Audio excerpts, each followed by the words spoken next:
오늘 성경 말씀은 열왕기하 15장 8절에서 31절입니다. 동양이나 서양을 막론하고 한 나라가 멸망할 때 대부분의 경우 그 원인은 왕의 리더십이 무너진 데에 있습니다. 나라뿐 아니라 어느 단체도 마찬가지입니다. 아무리 화려한 제국이라도 인생과 같아서 태어나고 성장하고 쇠락하고 죽는 코스를 반드시 가게 되어 있습니다. 그 누구도 어떤 나라도 예외가 없습니다.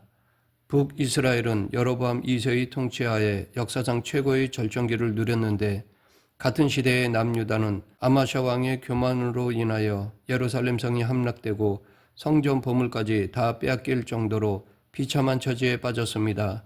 그러나 세월이 흘러 두 나라의 왕들이 바뀌면서 이번에는 정반대의 상황이 되었습니다. 남유다는 10대 왕 우시아의 52년간에 걸친 통치 기간 동안 국력이 다시 안정되고 상당한 번영을 누리게 되었습니다. 그러나 북이스라엘은 여로보암 2세가 죽은 다음에 30여 년 동안 무려 6명의 왕들이 왕위 쟁탈전을 벌였고 그중 5명이 신복에게 살해되는 대혼란의 상황에 빠져들었습니다. 그리고 결국 남유다보다 136년이나 먼저 멸망당하였습니다. 북이스라엘의 14대 왕인 스가랴는 예후 왕조의 마지막 왕으로서 왕위에서 겨우 6달 만에 죽임을 당하였습니다. 6달밖에 왕으로 있지 못한 비극적인 왕이었습니다. 이 사람은 이스라엘을 최고의 절정기로 이끌었던 여로보암 2세의 아들입니다. 그러나 스가랴는 단 6개월 만에 끝났습니다. 스가랴는 이전의 왕들과 마찬가지로 하나님 앞에서 악을 행하였습니다. 북이스라엘 왕들은 대부분 다 이렇게 여로보암의 죄에서 떠나지 않았습니다. 그래서 스가랴는 하나님과 신복들로부터도 버림을 받아 비참한 죽음을 당하였습니다. 살룸이라는 신하가 반역을 일으켰는데 살룸은 스가랴를 죽이는 데 있어서 몰래 하지 않고 모든 백성들이 보는 앞에서 왕을 죽였습니다. 이렇게 공개적으로 왕을 죽였는데도 살룸이 별 문제 없이 새로운 왕이 될 수 있었던 것을 보면 그만큼 6개월이라는 짧은 기간이었지만 스가랴가 잘못해서 민심을 잃었다는 것을 짐작할 수 있습니다. 아버지 여로보암 2세가 최고의 절정기를 이루어 놓았는데 이 6개월 사이에 다 말아먹은 것입니다. 그래서 모든 민심이 떠날 때 살룸이 백성들 앞에서 스가랴를 죽였던 것이었습니다. 그런데 성경은 이 스가랴의 비참한 최후와 예후 왕조의 몰락이 우연이 아니라 하나님의 섭리라는 것을 분명히 보여줍니다. 이미 오래전에도 이스라엘은 첫 번째 왕 여로보암이 세상을 떠난 뒤 30여 년도 안 되는 시간 동안 왕들이 연달아 최측근 신하들에게 살해를 당하였습니다. 그리고 그 와중에 이스라엘의 왕조가 4번이나 바뀌는 혼란의 시대가 있었습니다. 그런데 스가랴의 죽음으로 예후 왕조가 끝나면서 다시 그와 같은 피해 역사가 이스라엘에서 또 벌어지게 된 것입니다. 이 모든 일들은 이제 바로 앞으로 다가온 북이스라엘의 멸망을 알려주는 신호탄이었습니다. 스가랴 이후에도 이스라엘이 망할 때까지 5명의 왕들이 더 나오는데 사실 스가랴의 죽음과 함께 이스라엘에서는 제대로 된 왕정이 끝났다고 봐도 무방할 정도입니다. 왜냐하면 그 후부터는 스가랴의 후대 왕들이 사실 왕이라고 이름을 붙이기도 민망한 거의 폭도와 같은 악한 사람들이었기 때문입니다. 왕을 공개적으로 살해하고 왕위에 오른 북이스라엘의 15대 왕 살룸은 자기가 죽인 스가랴보다도 훨씬 더 짧게 딱 1달밖에는 왕위에 있지 못했습니다. 디르사 출신의 무나헴이 수도 사마리아로 올라와서 살룸을 죽여버렸기 때문입니다. 이것을 살룸 자신이 뿌린 죄의 값을 치른 것이라고 성경이 말하고 있습니다. 즉 성경은 살룸이 스가랴를 살해한 것은 정당한 것이 아니라 자신의 탐욕 때문에 일으킨 반역이라고 말합니다. 물론 스가랴에 대한 하나님의 심판의 섭리는 살룸이 아니었더라도 어떻게든 행해졌을 것이 틀림없습니다. 그러나 그렇다고 해서 왕을 함부로 모든 사람이 보는 앞에서 죽인 살룸의 탐욕과 살인은 분명히 죄였다는 것입니다. 하나님은 아합 집안에 대해 예후를 통해 심판하도록 하셨습니다. 예후는 하나님의 명령을 받아서 실행한 것입니다. 그러나 살룸이 스가랴를 죽인 것은 하나님의 명령을 받아서 한 것이 아니라 자신의 권력 욕에 의해서 저지른 죄였습니다. 이런 왕들을 살펴보면 살펴볼수록 하나님이 왜 그렇게 다윗을 사랑하셨는가를 깨닫게 됩니다. 다윗도 물론 죄를 지었지만 늘 하나님 앞에 바로 서기 위해 애썼던 사람입니다. 사실 다윗은 누구보다도 사울을 죽일 이유가 있었던 사람이었습니다. 이미 하나님이 사울을 버리고 다윗을 기름 부어 세우셨습니다.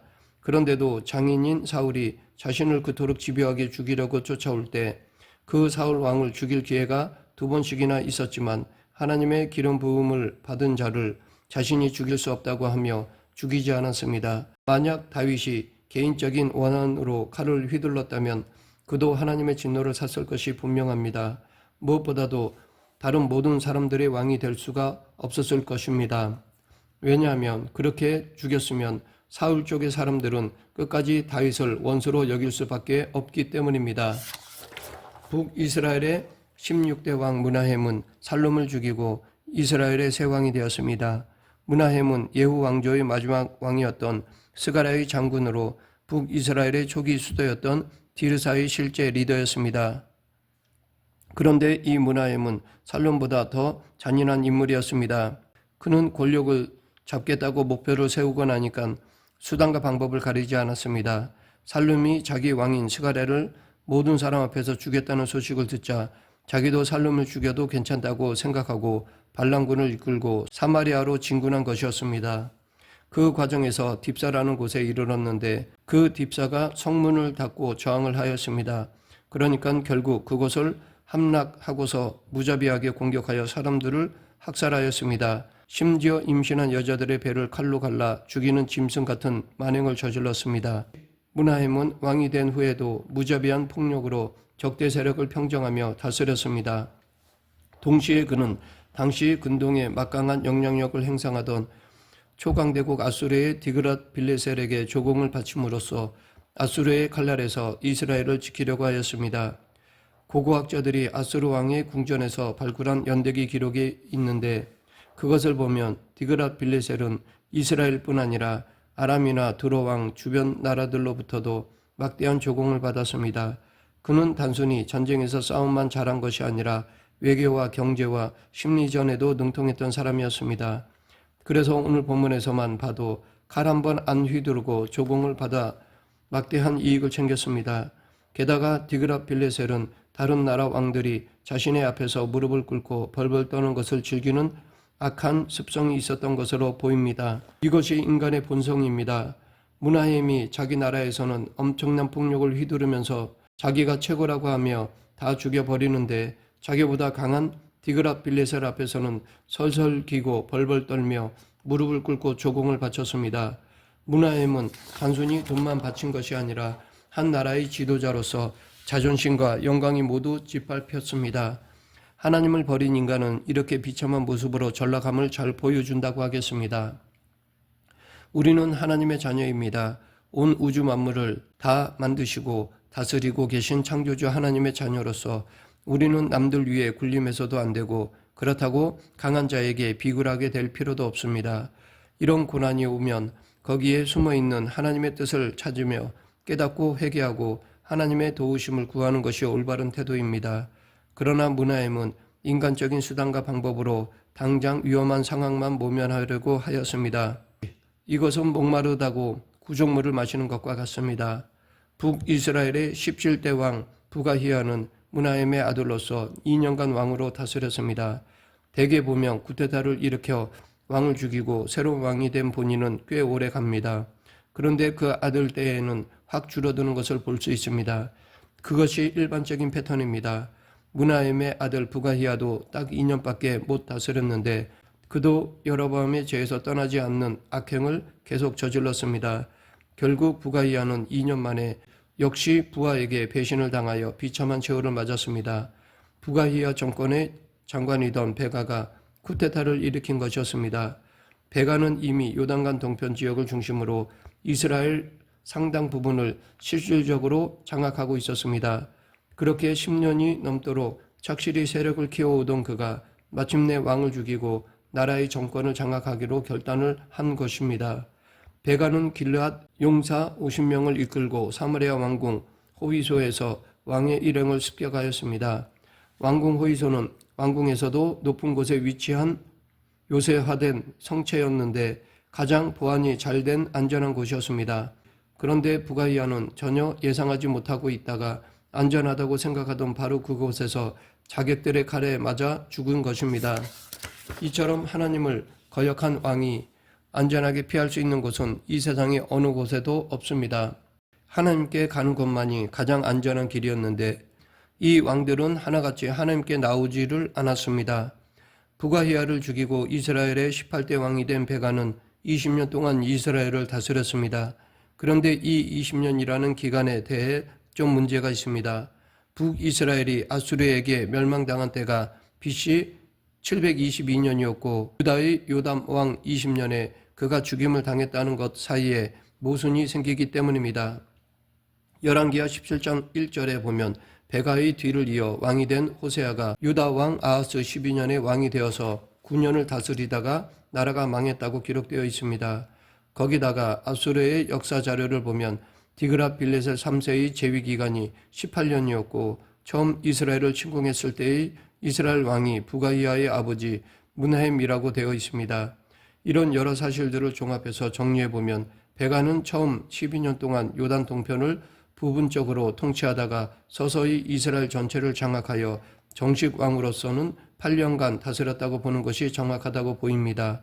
베가는 그의 경력이 보여주듯이 군대를 양성하고 움직이는 리더십이 뛰어나고 나름대로 배짱과 전략이 대단한 인물이었습니다. 그래서 그는 왕이 되자마자 대담하게 아수르에 대항하는 적대 노선을 펼친 것이었습니다.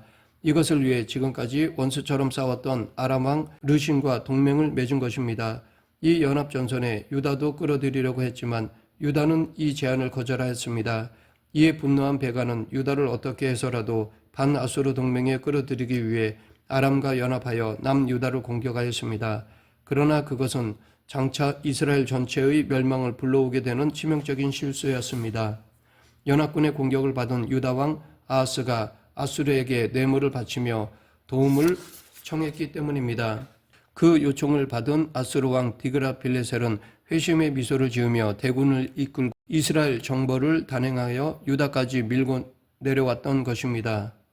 오늘 본문 29절을 보면 여러 지명들이 나오는데 이온과 아벨벳, 마아가와 아노아와 게데스와 하솔과 길르앗과 갈릴리와 납달리 온 땅을 아수르 군대가 휩쓸었습니다. 수많은 사람들이 죽고 최초의 포로들이 잡혀가게 되었는데 포로가 된 이스라엘 사람들 중 귀족, 기술자, 청년, 젊은 여인들은 모두 아수르로 끌려갔습니다. 국제 정세를 잘못 읽은 판단착오로 인하여 베가는 나라를 돌이킬 수 없는 파멸로 몰아넣게 된 것입니다. 성난 민심은 이미 그를 떠난 지 오래되었고 그의 리더십은 이미 빠져나오기 힘든 늪으로 들어갔습니다. 게다가 아수르도 자신들에 대항한 이스라엘의 왕을 왕위에 끌어내리고 친아수르 정책을 펼칠 새 왕을 세우기 원하였습니다. 마침내 성난 민심과 강대국 아수르의 은밀한 지원을 받은 엘라의 아들 호세아가 일어나 베가를 죽였습니다. 결국 베가도 자기가 했던 것과 똑같은 방법으로 살해당하여 왕위에서 끌려 내려지고 말았습니다. 말씀을 맺겠습니다. 지금도 세상은 혼란하고 종말을 향해 치닫는 것과 같이 느껴질 때가 많습니다. 여기저기서 테러가 난무하고 인종 간의 갈등과 다툼이 끊이지 않습니다. 쿠데타가 일어나 성공하기도 하고 실패하기도 합니다. 그 와중에 수많은 백성들이 죽고 다치고 고통을 당하였습니다. 여전히 많은 사람들이 억압과 압제 아래 신음하고 있습니다. 이럴 때일수록 우리가 할 일이 무엇이겠습니까? 하나님을 찾는 것입니다. 다른 데로 눈을 돌리고 어떻게 해결할지 방법을 찾는 것이 아니라 하나님을 찾고 그분께 돌아가는 것입니다. 바로 이것이 우리가 할 일입니다. 우리의 삶의 주인은 우리가 아니라 하나님이시기 때문입니다. 생사화복을 주관하시는 하나님을 의지하며 살아가는 저와 여러분이 되길 간절히 축원합니다. 기도하겠습니다. 생사화복을 주관하시는 하나님 아버지, 세상 세태에 이끌려가는 것이 아니라 하나님의 뜻을 구하고 의의 길, 십자가의 길을 가는 그리스도인이 되게 하여 주시옵소서. 예수님 이름으로 기도드립니다. 아멘.